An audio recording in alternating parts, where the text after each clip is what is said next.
अस्सलाम वालेकुम दोस्तों, पाकिस्तान क्रिकेट टीम का नया कोच कौन होगा? सब दूध का दूध पानी का पानी सामने आ गया। तमाम तर मीडिया पे खबरें चलने वाली झूठी निकली कि मिसबाह उल हक पाकिस्तान क्रिकेट टीम के नए कोच होंगे।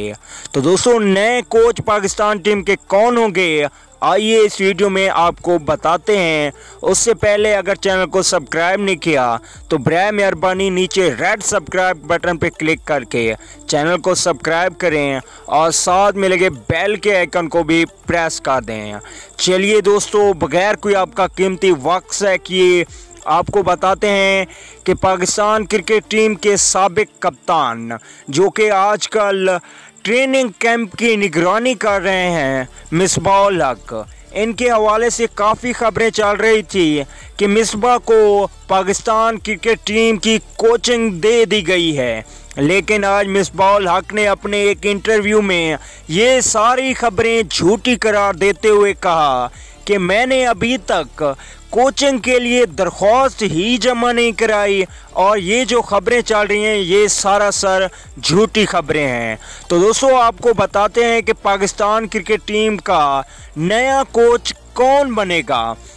उससे पहले आप लोग ने कमेंट करके बताना है कि पाकिस्तान टीम का नया कोच कौन होना चाहिए। ज़रा जहन में सोचकर नए कोच का नाम नीचे कमेंट ज़रूर करें।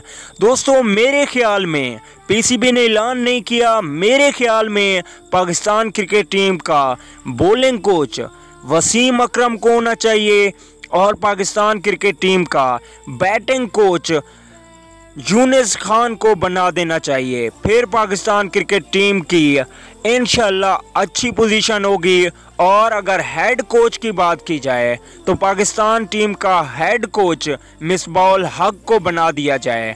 और अगर फील्डिंग कोच की बात की जाए तो फील्डिंग कोच बेशक मोहसिन खान को बना दिया जाए या कि किसी और खिलाड़ी को। दोस्तों, वीडियो अच्छी लगे तो लाइक ज़रूर कीजिए। अगली वीडियो तक के लिए इजाज़त दीजिए। अल्लाह निगहबान।